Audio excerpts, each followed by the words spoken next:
그가 가진 재산은 눈부셨지만 그 눈부심 속엔 누군가의 그림자도 함께 있었어요. 우리는 누군가를 부러워하기 전에 그 부가 누구를 위해 쓰이는지를 먼저 물어야 합니다.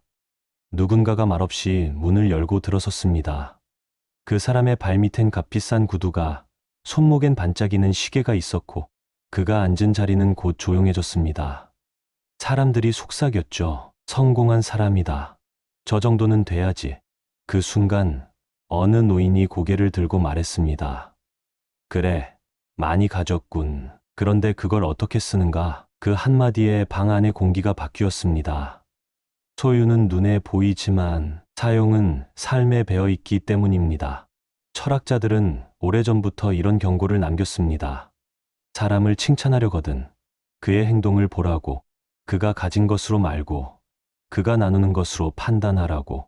재산은 숫자일 뿐입니다. 그 숫자가 움직여서 누군가의 삶을 따뜻하게 한다면 그건 재산이 아니라 사랑이 됩니다. 부자가 모두 나쁜 것도 선한 것도 아닙니다. 그는 단지 선택을 맡은 사람일 뿐입니다. 자신의 영향력을 어떤 방향으로 기울일지를 묻는 시험대 위에 선 존재. 그렇다면 우리는 어떤 장면을 기억해야 할까요? 1,000만 원을 쓰며 조용히 노인정 기름 보일러를 고쳐준 사람, 혹은 수억 원을 자랑하면서도 이웃의 아이에게 관심 한 줄 없던 사람. 어떤 이는 바람처럼 조용히 나눔을 실천하고 어떤 이는 천둥처럼 시끄럽게 가진 것을 자랑합니다. 그리고 삶은 그들 모두의 발자국을 기억하고 있습니다. 당신은 누군가를 부러워한 적이 있나요? 그 사람이 가진 자동차, 옷, 명품, 시계 말고 그 사람이 만든 따뜻한 이야기나 조용한 배려를 부러워해 본 적이 있나요? 그것이 없다면 그 사람은 단지 많이 가진 사람일 뿐 좋은 사람은 아닐 수도 있다는 걸 철학은 계속 속삭여 왔습니다. 진짜 부자는 자기 손을 쓸 줄 아는 사람입니다. 남을 돕는 손, 고생한 일을 쓰다듬는 손, 그리고 어떤 날엔 조용히 자신의 욕망을 내려놓는 손. 돈이 많다고 해서 인격까지 넓어지진 않아요. 그릇이 큰 사람은 가진 것이 아니라 그것을 흘려보낼 줄 아는 사람이죠. 당신은 오늘 무엇을 흘려보냈나요? 시간인가요? 미소인가요? 혹은 말 한마디의 온기였나요? 철학은 다시 묻습니다. 얼마나 가졌는가가 아니라 그것으로 무엇을 했는가? 그 질문 앞에서 진짜 부자의 얼굴이 드러나기 시작합니다. 소유는 이름을 남깁니다. 재벌의 이름, 땅 주인의 이름, 높은 자리에 오른 사람의 이름. 그 이름은 간판에 붙고 뉴스에 오르며 사람들 입에 오르내리죠. 하지만 이름이 기억되는 건 잠깐입니다. 이름보다 오래가는 건 느낌이고 기억입니다. 그가 어떤 말을 했는지보다 그가 나에게 어떤 느낌을 줬는지, 그가 어떤 걸 이뤘는지보다 그가 무엇을 나눴는지. 기억은 그렇게 만들어지거든요. 사람의 심장은 숫자를 기억하지 않고 온기를 기억합니다. 한 철학자가 이렇게 말했습니다. 존경은 재산의 크기로 얻는 게 아니라 존재의 방향으로 얻는다. 그가 가진 걸 얼마나 사랑했는지가 아니라 그가 그 사랑을 어떻게 나눴는지를 묻는 겁니다. 어떤 부자는 매일 10만 원어치 음식을 혼자 먹고 어떤 부자는 조용히 10만 원을 어려운 학생의 책값으로 보냅니다. 둘 다 같은 돈을 썼지만 기억의 무게는 다릅니다. 한쪽은 사라지고 한쪽은 남습니다. 사람들 기억 속에 오래도록. 당신도 누군가의 기억 속에 남고 싶을 때가 있었을 겁니다. 그때 당신은 어떤 사람이고 싶었나요? 많이 가진 사람인가요? 아니면 많이 나눈 사람인가요? 소유는 흔적을 남기지만 나눔은 울림을 남깁니다. 그 울림은 말이 없고 광고도 하지 않으며 조용히 가슴을 두드립니다. 아무것도 요구하지 않으면서 그저 가치 있음을 보여주는 식으로. 그런 울림은 사라지지 않아요. 시간이 지나도 장소가 바뀌어도 그 온기를 받은 사람은 기억합니다. 그날 그 손길, 그 미소, 그 짧은 응시. 세상이 너무 빠르고 사람들은 너무 바빠서 깊은 사람은 잘 눈에 띄지 않아요. 하지만 그런 사람은 여전히 있습니다. 크게 말하지 않고 조용히 남을 챙기는 사람들. 철학자들은 그런 사람들을 높이 평가했습니다. 보이는 힘보다 보이지 않는 품, 소유보다 존재, 뽐냄보다 흐름. 세상은 자꾸 보여주라고 말하지만 삶은 자꾸 숨겨진 것을 기억합니다. 그래서 진짜 부자는 자기 이름을 자랑하지 않고 그 이름 뒤에 어떤 따뜻함이 따라붙기를 기다립니다. 우리는 그런 흔적을 남기고 있는지, 내가 지나간 자리에는 어떤 감정이 남았는지, 그걸 돌아볼 때 소유의 환상이 걷히고 진짜 삶이 보이기 시작합니다.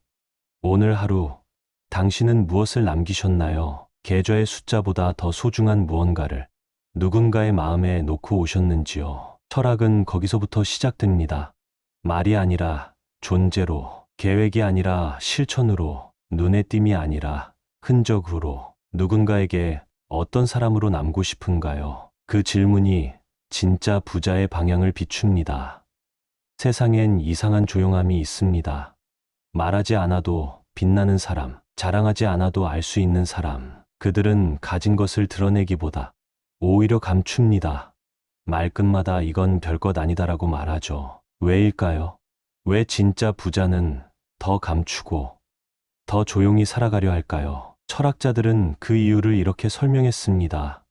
소유는 불안을 낳는다. 진짜 주인은 소유에 휘둘리지 않는 자다. 보여주기 위해 사는 사람은 항상 누군가의 시선을 의식합니다. 다른 사람의 인정으로 자기 가치를 메꾸려 하니까요.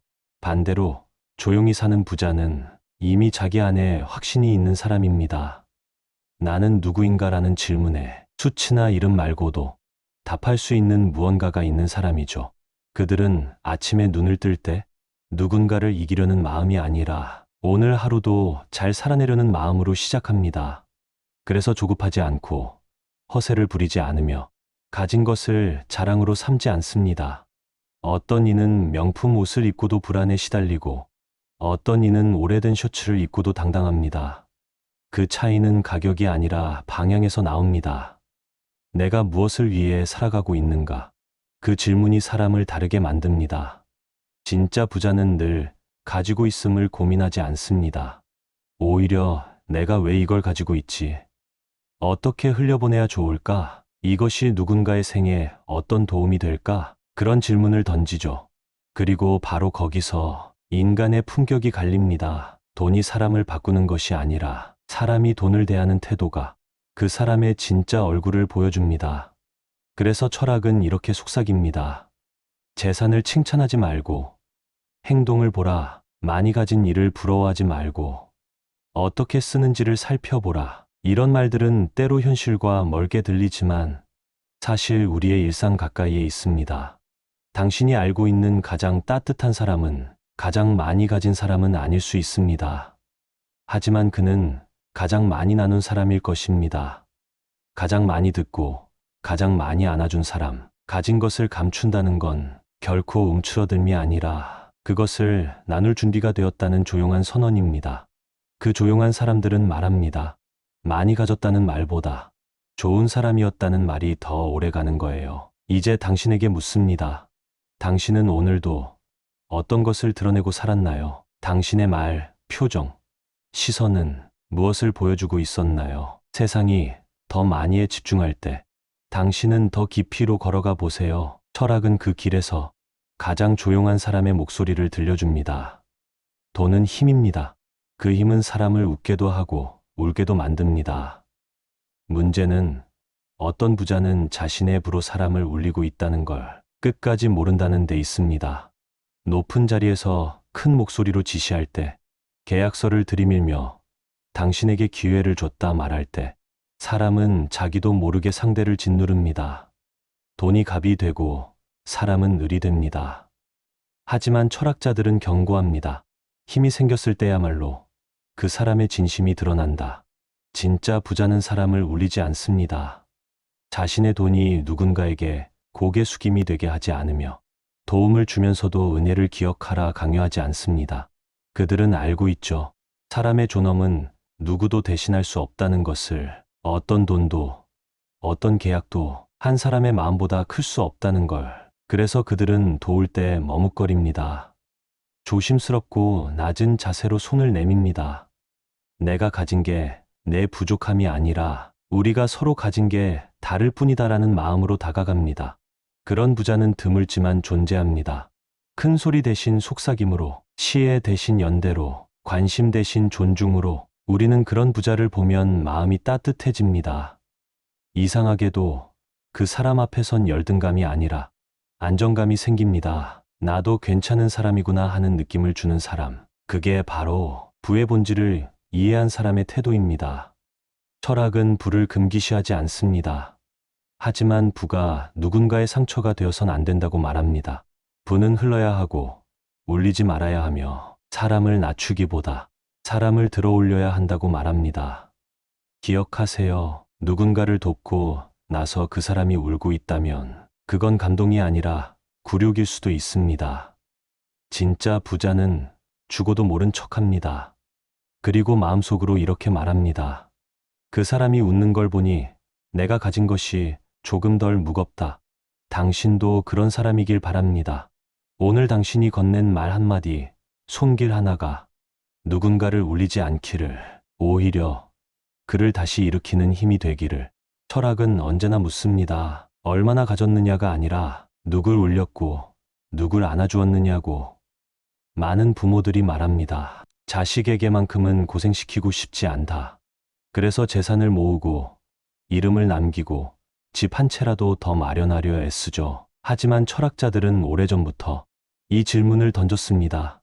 물려준 재산이 그 아이를 살릴 수 있는가? 아니면 무너뜨릴 수도 있는가?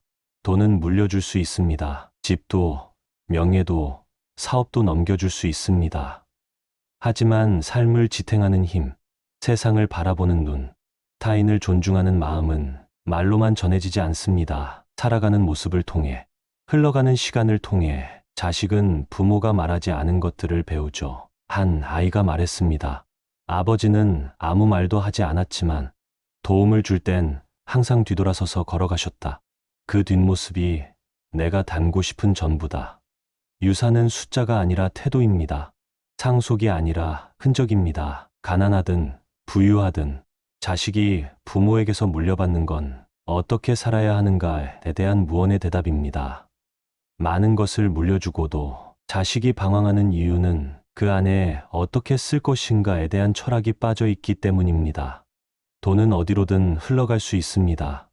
살릴 수도 무너뜨릴 수도 있습니다. 바로 그 갈림길에서 부모의 삶이 지침이 됩니다.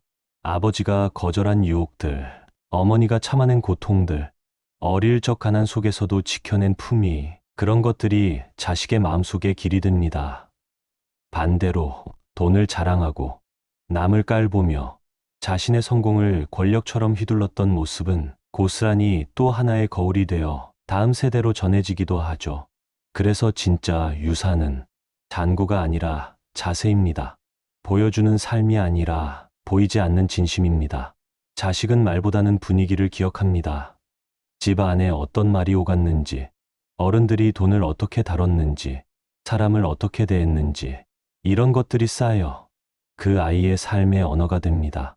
다시 말해, 돈이 많았다는 기억보다 부모가 어떤 사람이었다는 기억이 훨씬 더 오래 남고 깊이 새겨집니다. 그래서 묻게 됩니다. 내가 오늘 쌓은 이 하루가 아이의 마음에 어떤 유산이 될지를. 말 한마디, 눈빛 하나, 어떤 선택 앞에서 보여준 흔들림 없는 태도, 그런 것들이 쌓여 자식에게 이렇게 살아도 괜찮다는 용기가 됩니다.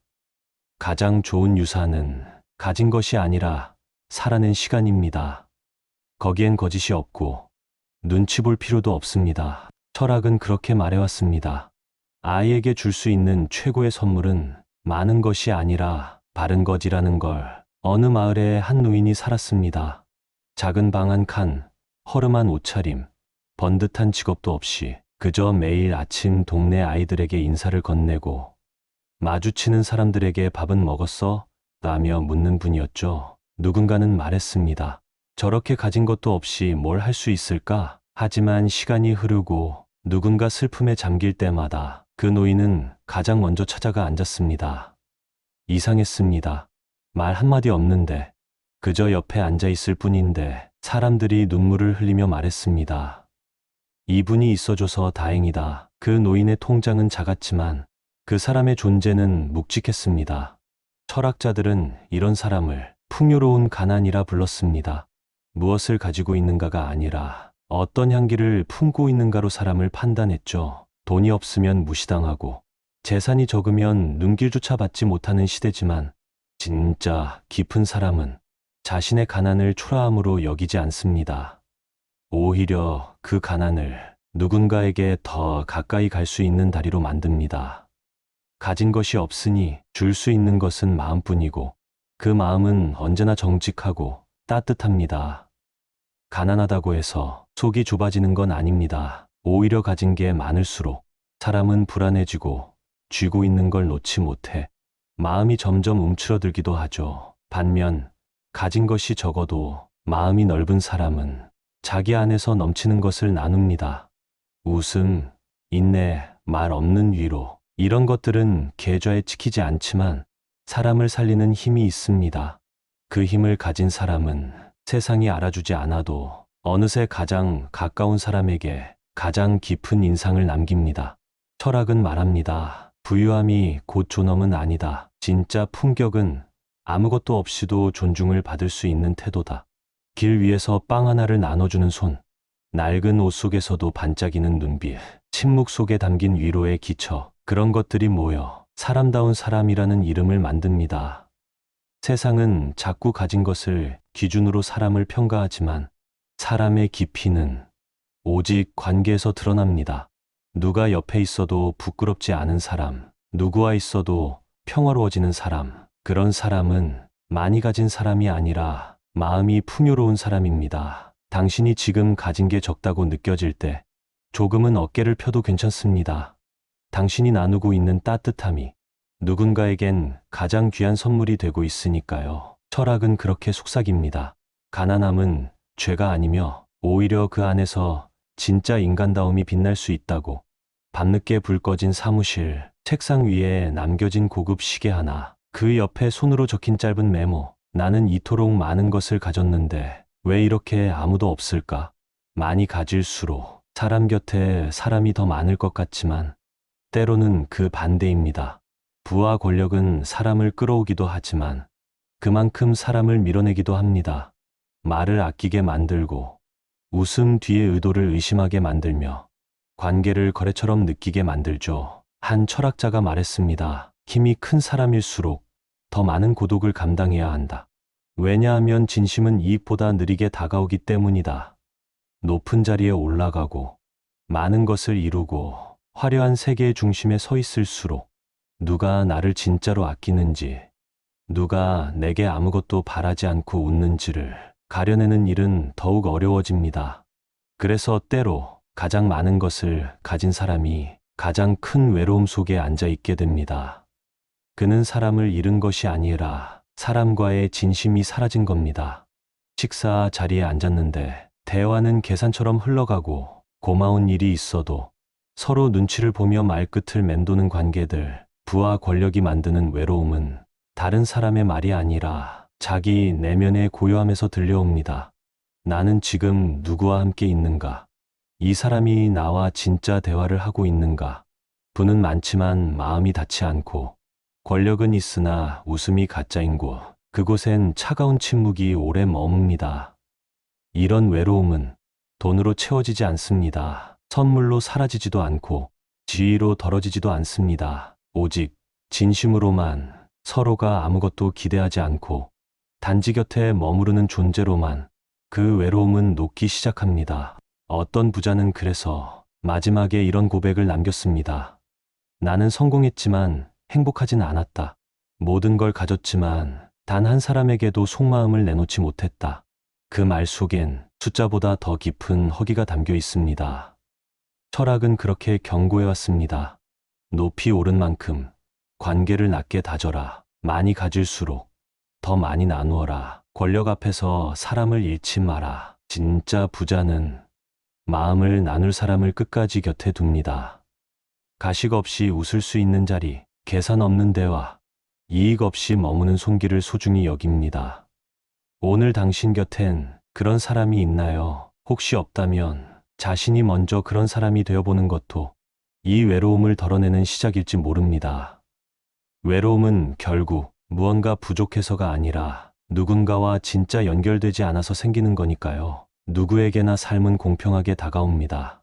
기쁨도, 슬픔도, 성공도, 상실도, 어떤 날은 손에 쥐고 싶은 게 가득하고, 어떤 날은 아무것도 줄 수 없는 빈손뿐이죠. 하지만 그 모든 날 앞에서 사람은 각자의 방식으로 삶을 마주합니다. 어떤 이는 불행이 오면 세상을 탓하고 성공하면 오직 자기 힘이라 믿습니다. 어떤 이는 고난 속에서도 누군가의 손을 붙잡고 기쁨 속에서도 감사의 말을 먼저 건넵니다. 삶은 결국 그 사람의 얼굴을 비추는 거울입니다. 무엇을 겪었느냐보다 어떻게 받아들였는가가 그 사람의 품격을 말해줍니다.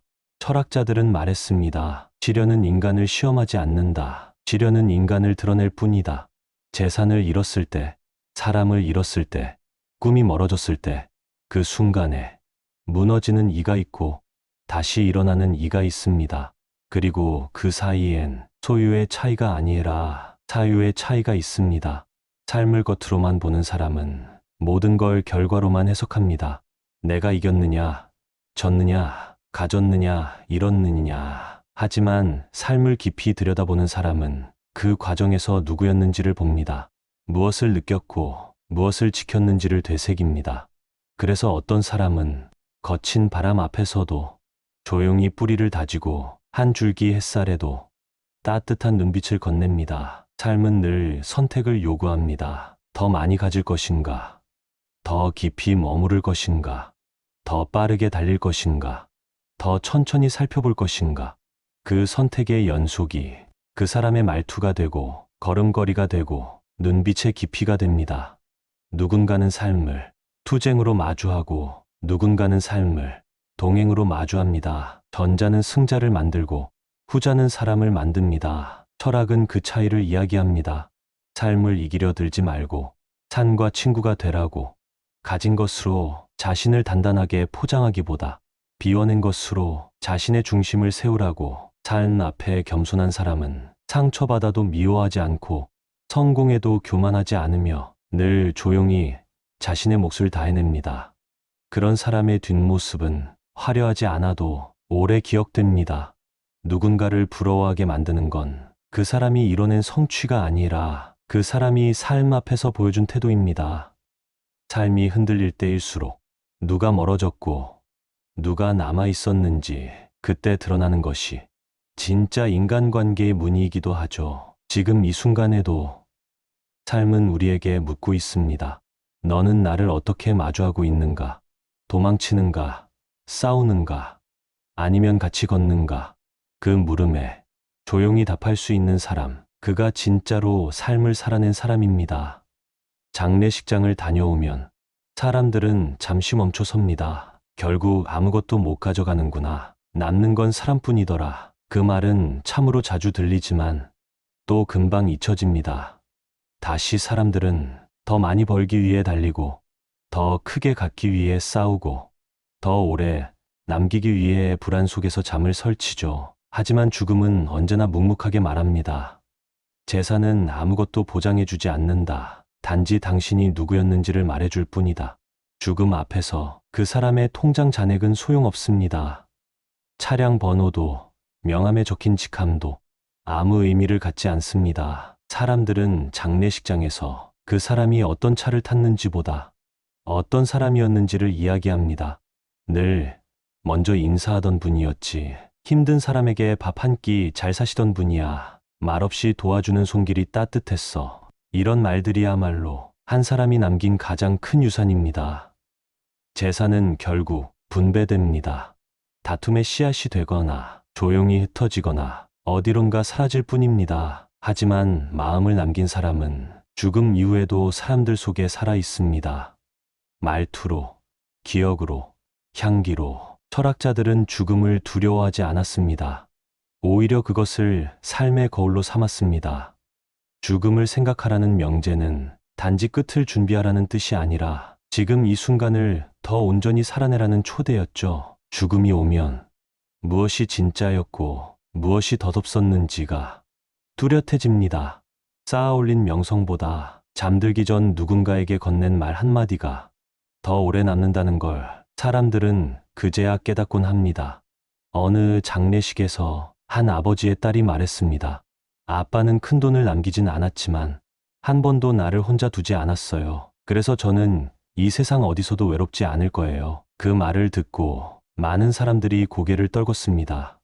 돈은 잠시지만 품은 영원하다는 걸 그 순간 모두가 느낀 겁니다. 죽음은 늘 불쑥 다가오고 삶의 무늬를 낱낱이 비춥니다. 그 안에 누군가를 울린 흔적이 많은지, 누군가를 웃게 한 기억이 많은지 그것만이 남습니다. 철학은 물었습니다. 끝에서 다시 삶을 본다면 무엇을 더 아끼고 무엇을 덜 쥐었을 것인가? 지금 이 순간 누군가에게 따뜻한 말을 건넬 수 있다면 그 말은 언젠가 당신을 기억하는 이유가 될 겁니다. 죽음은 무섭지 않습니다. 다만 아무것도 남기지 못한 채 이름만 남는 것이 허망한 것이죠. 그러니 오늘도 하루를 더 살아낸 당신의 마음이 누군가에겐 살아있는 선물이 되기를. 어느 시골 마을에 작은 집 하나가 있었습니다. 그 집의 주인은 오래된 라디오를 틀어놓고 매일 같은 시간 마을 어귀까지 걸어가 버스를 기다리는 이들에게 따뜻한 차 한 잔을 건넸습니다. 누군가는 물었습니다. 왜 이렇게 하세요? 대단한 사람도 아니시잖아요. 그는 조용히 웃으며 말했습니다. 대단해지고 싶은 게 아니라 사람 냄새가 나는 하루를 살고 싶을 뿐이에요. 그의 삶은 조용했고 그가 가진 것은 많지 않았지만 그를 기억하는 이들은 하나같이 말했습니다. 그분 덕분에 오늘도 괜찮은 날이었다고 느낀 적이 있다. 진짜 부자의 얼굴은 화려함 뒤에 있지 않습니다. 소박함 속에, 느리게 움직이는 손길 속에, 누군가를 위한 작은 배려 속에 숨어 있습니다. 이름을 알리는 대신 이름을 지우고 남을 먼저 세워주던 사람, 결과를 자랑하는 대신 과정 속의 땀을 소중히 여겼던 사람, 그런 사람의 삶은 끝나도 끝나지 않습니다. 사람들 기억 속에 사소한 장면으로 남아 누군가가 무너질 때 문득 떠오르는 힘이 되기 때문입니다. 철학자들이 말한 진짜 부자란 소유를 나열하는 사람이 아니라 관계를 지켜낸 사람입니다. 그가 힘이 있을 때 누구를 외롭게 만들지 않았는지, 그가 돈을 가졌을 때 그 손이 어떤 이에게 닿았는지, 그가 떠난 후 누가 그를 진심으로 그리워하는지, 이 모든 것이 그 사람의 진짜 잔고입니다. 그리고 그것은 죽음 이후에도 사라지지 않습니다. 자식의 얼굴에 남고, 친구의 말끝에 남고, 그가 한 번이라도 안아주었던 사람의 손끝에 남습니다. 진짜 부자는 나눔을 대단한 일이 아닌 것처럼 해냅니다. 칭찬받으려 하지 않고 기록에 남기지도 않으며 그저 그게 사람 사는 거지요라고 말합니다. 그 한마디에 삶의 깊이가 스며 있고 시간의 무게가 담겨 있습니다. 마지막 순간 그는 묻지 않습니다. 내가 얼마나 남겼는가를. 그는 다만 자신이 지나온 길을 조용히 돌아보고 그 길에 머물러 있던 사람들의 얼굴을 떠올립니다. 그리고 혼잣말처럼 이렇게 말할 수 있다면 그는 참 좋은 부자였던 겁니다. 나는 조금 부족했지만 사람 곁에서 자주 따뜻했고 이만하면 괜찮은 삶이었지. 그 얼굴, 그 마지막 웃음이 진짜 부자의 증명입니다. 그는 많은 것을 가졌지만 자신이 무엇을 가졌는지는 중요하지 않았습니다. 자신이 누구였는지가, 누구의 마음에 남았는지가 더 중요했습니다. 진짜 부자는 자기 이름 대신 따뜻한 기억을 남기고 떠납니다. 그래서 그의 얼굴은 삶이 끝난 뒤에도 오래도록 사람들 안에 남아 있습니다.